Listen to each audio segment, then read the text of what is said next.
Alright, last thing about difference of two squares. This is a square, it has an area. Let's say that that is p wide. That means because it's a square, it must be p tall. So the area of this big square must be p squared. P times p is p. Now if we're going to do difference of two squares, I'm going to take away a square. So if I chop out this square, which I might make q wide and q tall, this is q squared. So the area of this region here, the bit that's left behind, must be equal to p squared take q squared. Okay? So far, so good.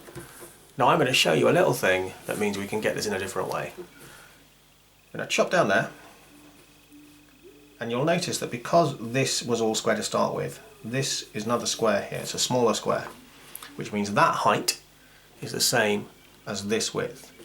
So I can take this rectangle here, chop it off, sloop it around here, and it will fit exactly on there. Okay? Now, this width was originally p, but we chopped this bit off, and that's q. So this width must be p take q.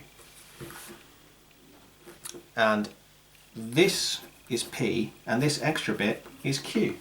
So this whole height must be p plus q. What's the area of this rectangle? Well, it's p plus q times p take q. But we've already said that the shaded bit has this area, which means these two things must be equal. And that is another way of seeing why the difference of two squares is this factorisation. You can do it purely algebraically by adding and multiplying, or you can do it by thinking about geometry.